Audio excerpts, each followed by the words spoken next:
A very warm welcome to all of you for this session on holistic health. Swami Rama of the Himalayas has written a book called A Practical Guide to Holistic Health. We have been fortunate to be part of the lineage, and that is where our learning largely comes from. Approach is very simple, very down to earth, and very practical, something that each one of us, irrespective of what background we may come from, can understand and implement in our lives. So let's begin the topic of holistic health. What exactly is holistic health? Holistic health is about an understanding of our own selves, not just at the physical level. It's a unified understanding of our well being. And health is more than absence of illness. Illness or disease, as we call it, disease comes, if you break up the word disease, is dis-ease, when we are not at ease with ourselves. And health is not just taking care of a fever or something. Health is comprehensive. It's about living well at all the levels of our being, that is body, mind, emotions, etc. So when these four aspects are in perfect harmony, physical, mental, emotional, and spiritual, then we can truly say that we are healthy. Health often enters through the body. What does it mean? Now, if we realize that as long as we don't feel any lack of ease, or we don't feel pain somewhere, or cold, or cough, or headache, we seldom believe or we seldom look into checking up whether we are healthy or not. So what is important is that the physical body, which feels the pain and discomfort, is where our attention is drawn. So only when we start to feel the pain or discomfort, we start to think about it, that is there something wrong with me? Body is the first messenger, because we identify with the body. That is where we come to know, or we start to sense that something is wrong. And root causes, of course, often may lie much deeper. They say most of the human diseases actually are psychosomatic in nature. What does it mean? Psycho relates to the mind, and somatic, is about the body. So essentially, the root may be lying in the human mind, but finally it reflects in the body. And that is when we start to feel pain or discomfort and we become aware about it. Okay. Body is not separate. We are an integrated being. We may remain largely identifying with our own bodies only and take it for granted whatever else is happening within our own system. But the reality is that body is not separate. Mind and emotions, they influence the body. A simple example would be, if your emotions are not settled, let's say you are upset, angry, there is an immediate effect on your nervous system, and that impacts your physical being. Your blood pressure may go up, you may start to feel a headache. If you are depressed, dejected over some event which has taken place in your life, then you may find that your blood pressure tends to come down. You may start to feel weak, you may start to feel dizzy. So the autonomic nervous system essentially is integrating the body with your mind and emotions in totality. Any imbalance internally, it reflects physically. Remember that. So what is happening in the outside world is largely a reflection of something going wrong within. And physical health can never be isolated from inner health. And that is what we must all understand. So physical health obviously is the foundation. If we are not physically fit, we are not in a position to do anything at all. And that the physical well-being plays a very dominant role. The body needs care, it needs movement, it needs nourishment. It's like owning a very expensive car. If you were to buy a very expensive car, I'm sure you would take good care of it. You would also move the car. You will run the car because, as we understand, if machinery is left lying for a prolonged period without running it, it tends to get jammed up, sluggish. And obviously, you need your car to get the right nourishment. So, if it's a petrol car, you will not be pouring diesel into it. So, you will give it the right nourishment. Same way, our own bodies need the care, movement, and nourishment. Unfortunately, we take our own selves for granted most of the time in our lives because our priorities, our focus is in a direction, unfortunately, which may not be conducive to a good health. Physical health supports all the aspects of life. We function in the external world and we function through our physical body. So, whatever it may be, finally the physical body has to be fit for a good period of time for us to be least dependent on somebody else and be able to function effectively in our lives. If we neglect our body, it will also affect our mind and emotions. That's also very important. It is not only the mind and emotions which are deep within which are impacting the health of the body.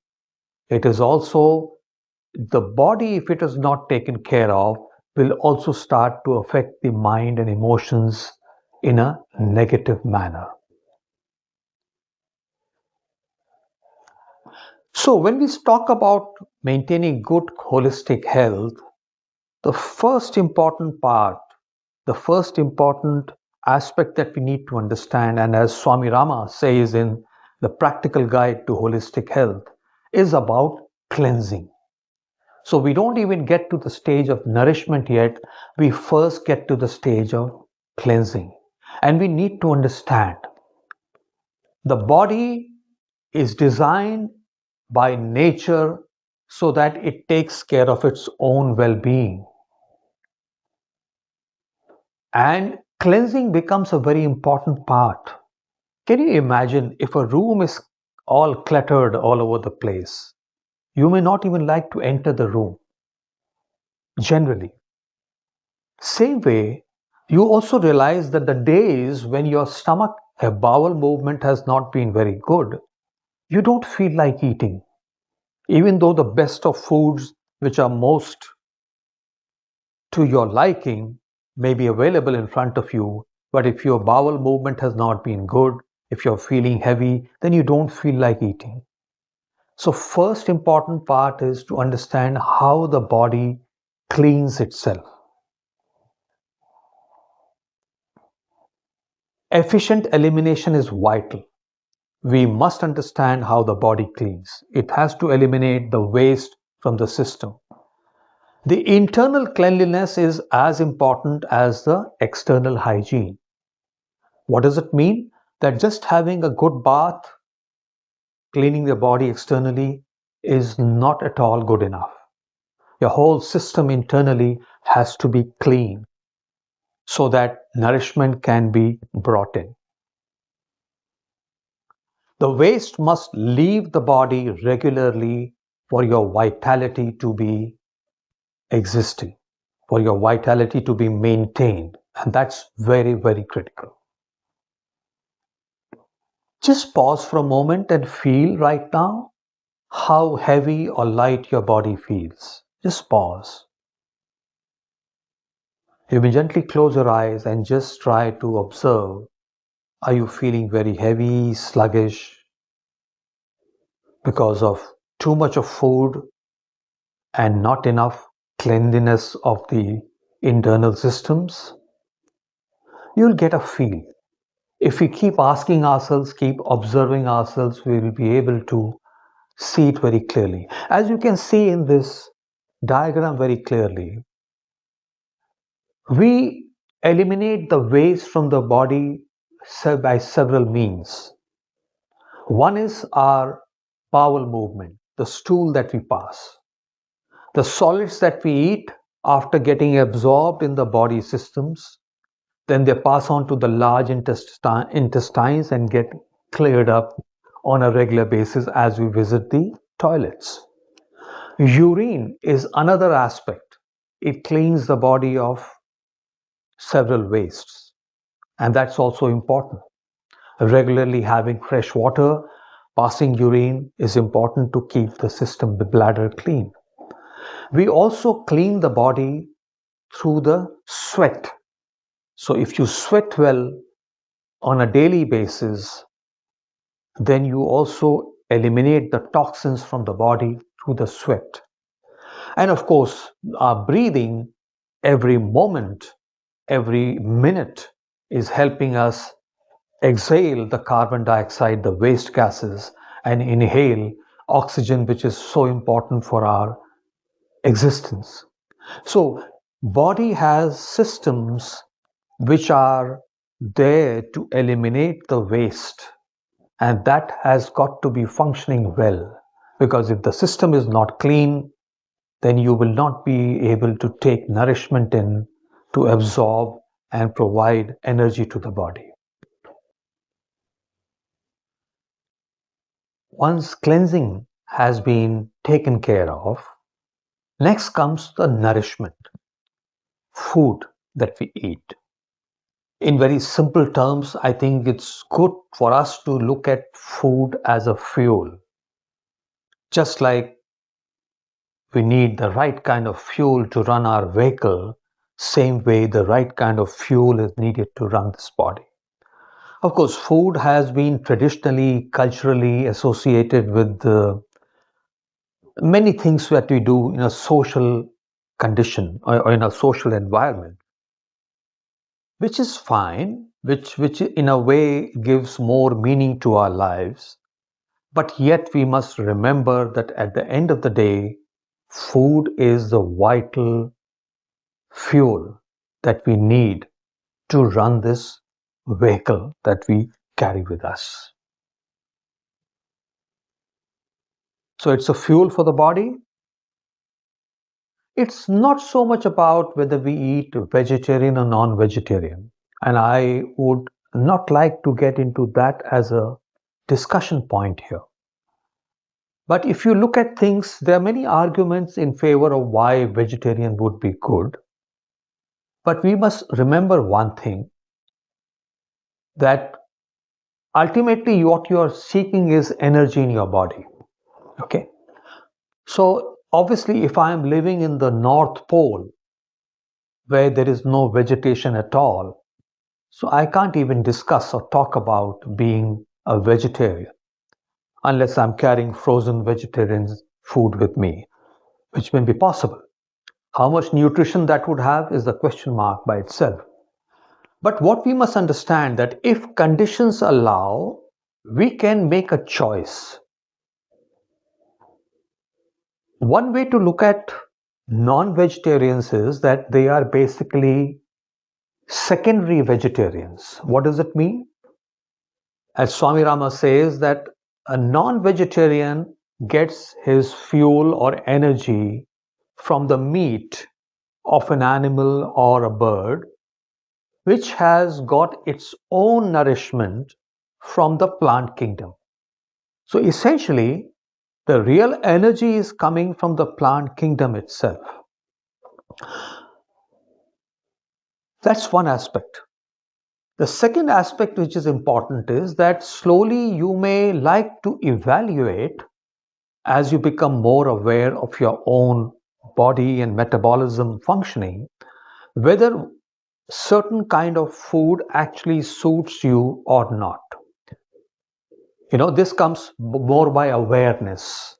So it's not so much about being fixed on because of the religious belief or something, although religious beliefs have historically helped people form certain kind of habit patterns. Nothing wrong. Only thing is, it should not become a challenge at some point of time in life where the situation may be difficult one. But what is important is, if you have a choice, then we must be aware of what we are eating and where the energy coming from, and whether the energy is of right kind or not, and can my system, my metabolism, my whole processor within my body process that food effectively to give me the required nutrition. So context is important, availability is important, and balance is very important. So food should not become a reason for becoming paranoid about something, but it should be treated as something which is important for our own survival, living, and well being. How we eat matters. What we eat is certainly important, but how we eat is also very, very important. Whether the quantity is right and quality is right, has it been cooked well, or has it been overcooked, or has it been undercooked? Because remember, cooking, when we add heat to the food, it partly makes it digestible, because ultimately in our own stomach also, with the acids flowing, the gastric juices flowing, we are providing heat to the food to further process it. So cooking is helpful, certain things raw are helpful. So quantity quality is very important, and of course the quantity is important, how much food to eat, because the processor, the body, will be able to digest up to a certain level that it is ready for. So it's important to look at the quantity part also. Your You should be in the right state of mind. Now, what does it mean? Many traditions have that system of saying the grace or small prayer before the food. In yogic traditions, where there are certain mantras which are chanted, or we may just sit quietly with eyes closed for a moment or so. What are we trying to do? We are trying to calm down the mind and emotions, because mind, emotions, and body are all connected, integrated. For the body metabolism to function well and be prepared to absorb the food that it is consuming, the mind and emotions should be in a certain state.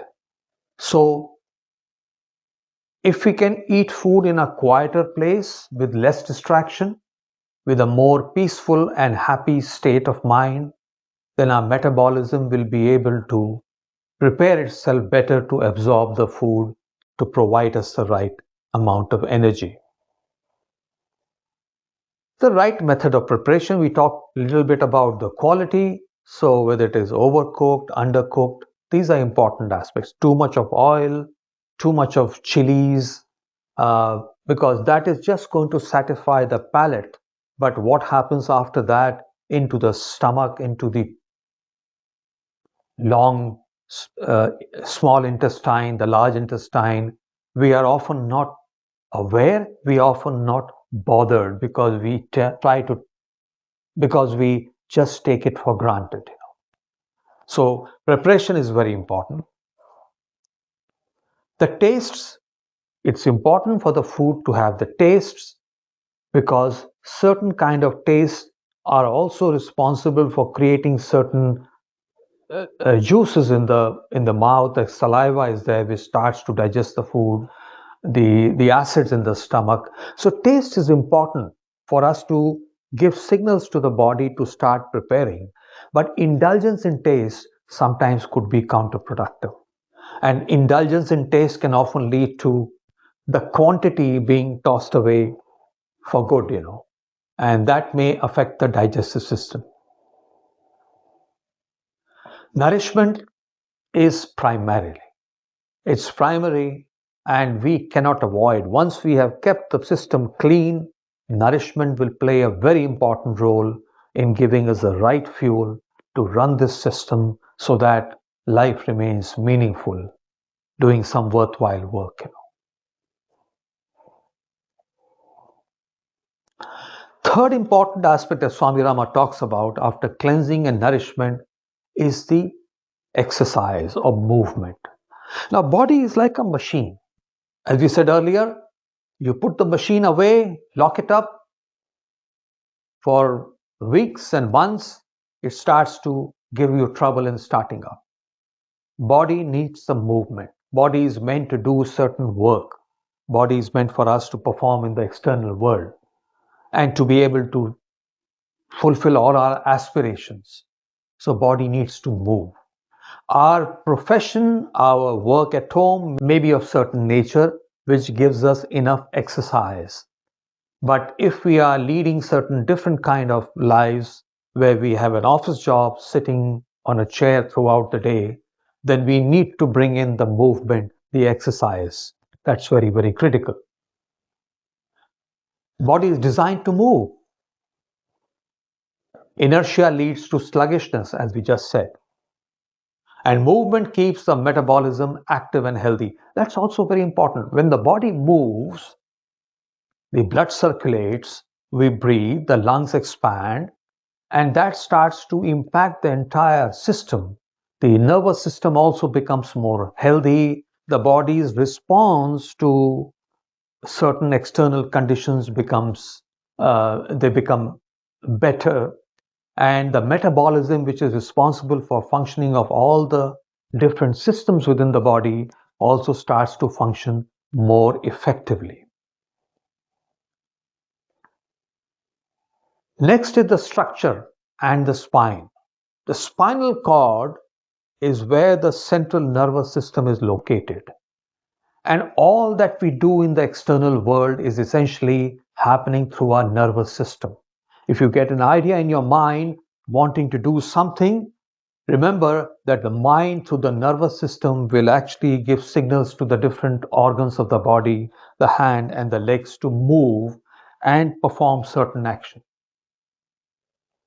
So, the spinal column, which is where the central nervous system is located, and the peripheral nervous system is all the branches leading to the different parts of the body, they need to be in good health. Electrical impulses are actually flowing, giving signals to the whole system. There is also the autonomous nervous system, which comprises of sympathetic and parasympathetic branches, which helps in regulating our lung movement, our heart, our excretory organs, and all the other things that we normally are not aware of from moment to moment. So there is an internal system, the complete city of life is functioning there. The spinal cord is important. The posture plays a very important role. That's what needs to be understood. And the muscles, remember the skeleton system that we have with bones and the gaps around the knees and the ankles and the elbows and the shoulders, they are all nicely tied up with our muscular system. So muscle health is critical because it supports the whole body. And that's when the muscles start to loosen up because of lack of exercise, then you may even find problems with your joints. Nowadays we tend to rush to surgery straight away, but actually by toning your muscles, because they say muscles do not have a life span as such. You know, if you maintain your muscles well, then they can remain healthy forever. They don't have an age.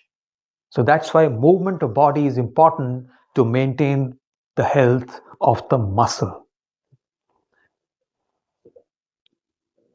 So we talked about spine already, nervous system is supported there, and that's why when the spinal cord starts to become sluggish, then your discs will start to come closer, and the central nervous system, which is located there, the nerves will start to get affected, and then you have pain in the back and elsewhere. All that starts to happen. So movement of the body maintaining of the posture, and keeping the muscles stretched. That's why stretching as an exercise is important that we will talk about. Good posture and strength support the overall health, and it's critical. How we sit, how we stand, how we walk, how much exertion we do, all that is very, very critical. So that's the third important part after, that's the third important aspect after cleansing, after nourishment, and then we talk about the movement part. There's a need for having balanced exercise. We don't have to overexert. We don't have to sweat it out. You know, there could be a tendency because I am gaining weight and I am now trying to do exercise beyond my capacity, which will start to impact my internal organs health also. So we need to create a balanced exercise for ourselves, which could be certain aerobic movement, jogging, running, playing some easy game, which is very interesting and keeps the body moving well. Stretching and flexibility, that's what we do in the science of yoga. We start off with the joints and glands exercises, which is about stretching and keeping the muscles nicely toned up. Yoga asanas are for balance. They create poise. They're simple asanas. We don't have to do complex asanas. They also activate the various glands of the body. The spinal cord health is there when we do certain asanas. So asanas will take care of the functioning of the various organs within this complex structure of our bodies. Extremes to be avoided. Pause. Just think about it. Are you moving your body sufficiently? Are you aware of in a day giving it certain kind of movement and not giving movement only to certain parts? You may say, I walk to the office with carrying my briefcase. Okay, so that is in your right hand, but what about the left hand? So we need to see how to balance out the exercise for the body. Okay, the limbs, movement of the limbs, certain stretches, and certain exercises for keeping our joints healthy and clear. Aerobic exercise is extremely good for giving the heart muscles an exercise because that is also where we have muscles. So if we move heart regularly in a certain manner because of jogging and brisk walking or anything else that we may be doing, then we are also giving the heart muscles an exercise. And as we said earlier, the muscles don't age if you keep them toned. That's important. Next comes mind and emotions. So beyond the body, we taking care of the body, we talk about the mind and the emotions. Emotions play a very dominant role in our lives. As human beings, we are emotional beings. It is said that all human achievements in life are a result of emotional aspects of human beings. When we are emotional about something, when we are passionate about something, we achieve big things in our lives. So we must understand our emotions also. Because earlier we said if you are angry, your blood pressure is going to go up, your breathing is going to become, very rapid. So that means if the emotions are not kept under check or not balanced sufficiently, then the impact would also be there on the body. The mental, emotional aspects are deeply, deeply connected. We must understand this. Emotional suppression affects the health. We should not suppress the emotions. We may regulate them. We may learn to regulate the emotions, but not to suppress them. And balance in emotional and mental aspects comes through awareness and expression. So we must be aware of our emotional being. That's very, very important. How to be aware? We are coming back to the next topic after this. By stillness, by sitting still and observing our breath that we'll discuss. But right now, we must understand that emotions and our mental well being both are very critical for the whole system to remain healthy. And remember, the mind and the heart, if we say that the emotions lie here, they are deeply connected. When it comes to emotional well being, it would be important for us to understand something called the primitive urges. So, nature has given us an excellent software built into all the entities which are there in the universe: plants, animals, human beings. We live by four primitive urges: food, sleep, sex, and self preservation. These urges ensure that our species continues, whether we need the food to nourish, sleep to rest, sex to procreate, and the aspect of fear or self preservation, which keeps us doing things which will ensure our survivability. So, these are natural urges. The plants, animals, those kingdoms are largely regulated by nature itself. But the human beings, while they have these four primitive urges, the human mind, being the superior instrument that nature has given us, is capable of bringing out a regulation in these primitive urges. Often we end up with indulgence also in the primitive urges, and that is where the health starts to get affected.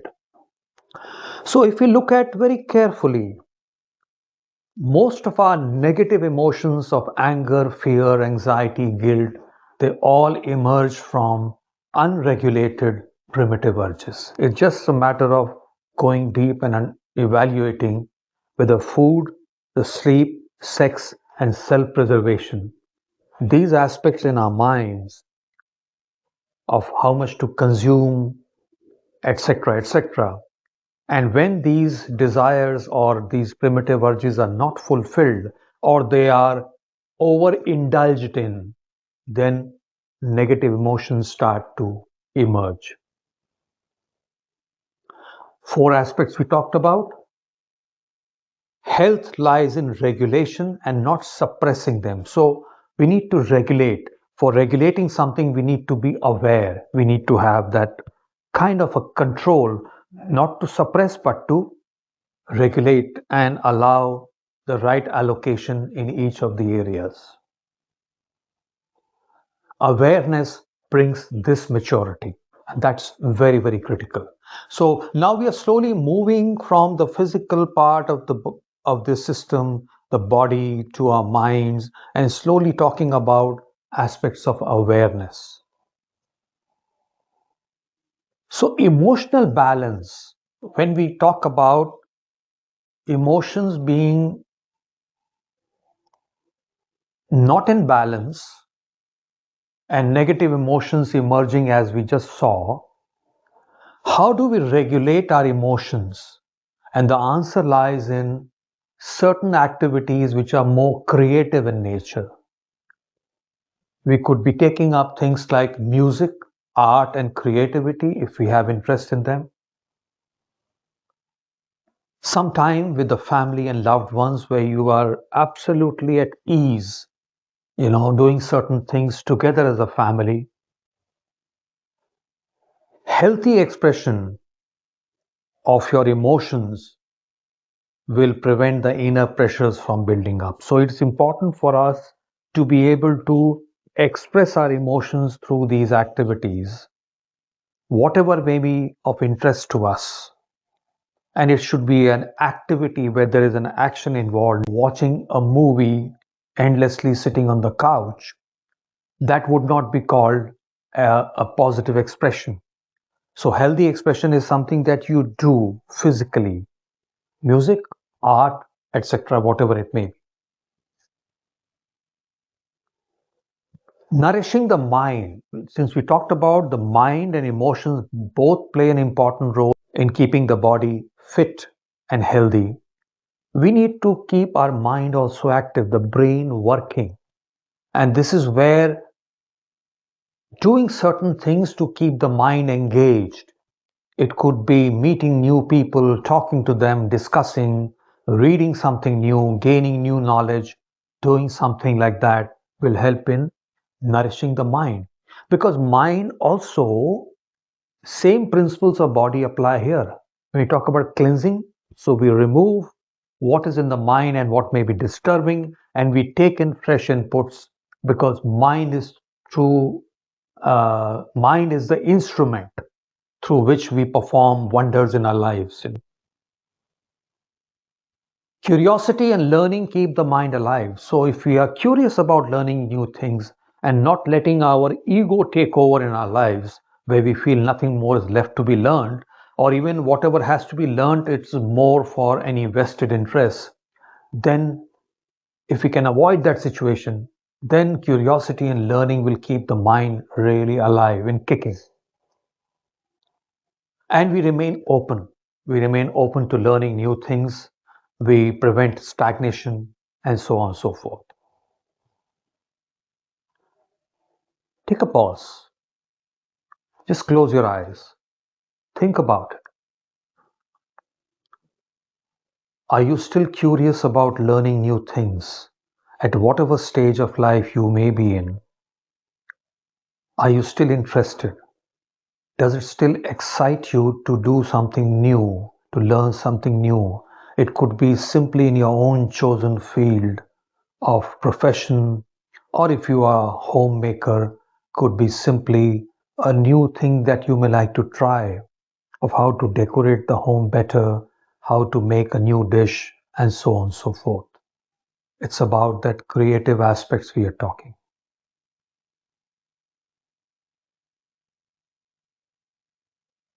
Now we come to the aspect of stillness.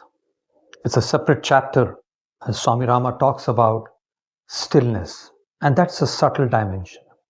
First important thing we need to understand that stillness is not inactivity. It's not about inactivity. It's about the internal stillness. To give you an example, we could consider a wheel. And those who are from the physics background would appreciate that a wheel which rotates at a very high speed, the point which is on the periphery of the wheel is rotating at a very high speed. It moves at a very high speed. But as you start to move inside towards the center of the wheel, if you take a point at each different radius, the speed has slowly it starts to come down. And when you move to the center of that wheel, the speed of the center point is zero. So for a wheel to rotate at a very high speed perfectly without wobbling, the center has to be still, has to be at rest. So that is exactly what we mean by stillness over here. It allows deeper understanding because if you look at our lives, the entire day from morning to evening, we are employing the five senses which are just going on with gathering inputs, mind processing the data, and then giving output through the five active senses, or rather, five organs of action, which includes the hands, legs, etc. So when does the processor get some time to go back into or withdraw into itself to find that center which is perfectly at a zero speed and be aware of it? Because if you're aware of that center at zero speed, then the wheel, then the external, the periphery is functioning to its maximum capacity. This is where meditation supports inner awareness. So the whole process of meditation, which has got nothing to do with any religion, it is purely scientific. It deploys the breathing system, or rather our normal breath, and it makes us aware of ourselves at each and every level. Swami Rama says beautifully, meditation can do that to you which nothing else can do. or nobody else can do. It introduces you to your own self. And that's a very profound and yet very simple statement. He says that human beings are an unfinished product. It's an unfinished product. So we lead our lives basically with that sense of incompleteness within and trying to find completeness in the external world. That is what is driving. What we are seeking outside, it is driven by the inner incompleteness. And we are all hoping that we'll find that completeness outside through material means, through relationships, and through various other means.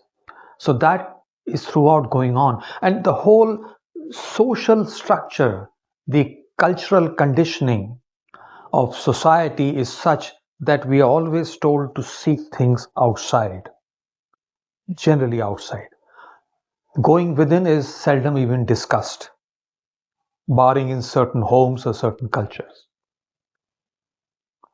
Stillness reveals that inner wholeness, and that's a beautiful thing to happen. So when we learn to meditate, when we become still through regular practice, then we acquire that state of zero speed perfection, and then the wheel rotates beautifully outside. For that, very important, most important part is that do we have a purpose in life? Most of us are conditioned human beings, most of us, because the first 10 to 15 years of our lives, depending on where we are born, what kind of educational background and inputs from the family and friends came, it shapes our certain personality.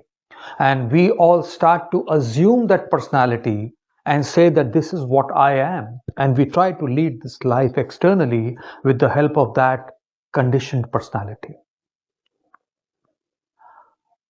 But to maintain a good holistic health, it's very important for us to understand what is this life all about, what is the meaning, and what is the purpose that I have.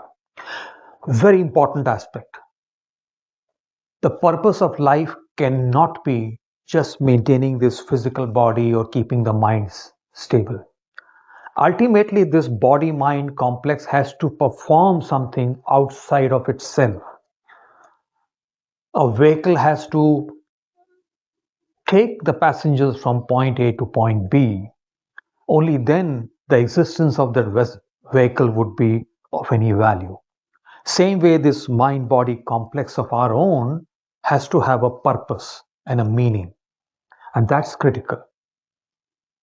Because when I have a purpose, then I will drive myself, I will be motivated to keep the system healthy so that I can achieve my purpose, which is outside of the body mind complex.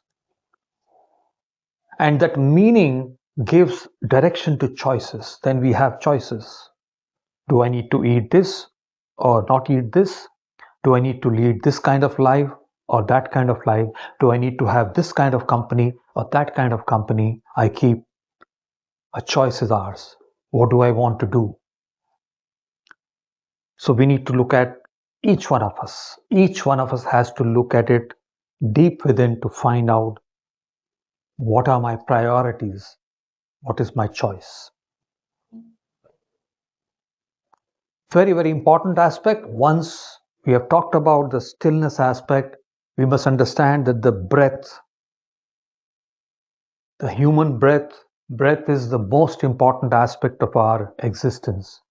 We can live without food, without water, without sleep for a while, but you cannot live without breathing for more than a couple of minutes, if at all you can hold that for that duration also.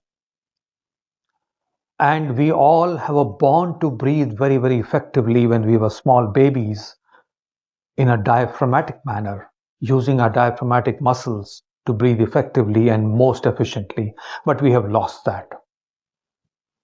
The breath connects our body with the mind and the emotions. It is an integrating factor which just brings everything all together.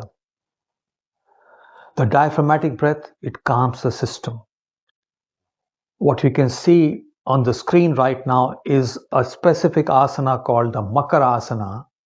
And if we learn to do this asana, which is a very simple, relaxing asana, then we'll be able to restore our diaphragmatic breath. And that will immediately bring about some fantastic changes in our overall health and perspective. Calm breath supports emotional intelligence. Emotional intelligence is so critical to be able to see our emotions moving. So we take up an observer's position when it comes to our own emotions. And there we are able to regulate our emotions very effectively. So, when we talk about holistic health, just to put everything that we have discussed and to sum it up, to put it together, we are talking about harmony of all the dimensions of our life: physical, mental, emotional, and spiritual. And we do that through a very natural expression of a balance between all these aspects. So we work towards cleansing of the body, internal, external, nourish the system well, balance our movements, express our emotions, maintain a very alert mind. Alert mind may not always mean mind under tension or pressure. It is an alert yet relaxed mind, similar to what a sharpshooter or somebody who's um, practicing for a sports in the area of shooting needs to be very focused but yet not tense. So that's an alert mind. And of course, stillness and breath awareness, all these in totality, when we start to practice all these in the right proportions, slowly and gradually, and build up upon each of these aspects, then our health, which is holistic health, is well taken care of. That is what is true wellness that we all are seeking somewhere. Thank you very much. We hope that this was a useful session for all of you. Thank you.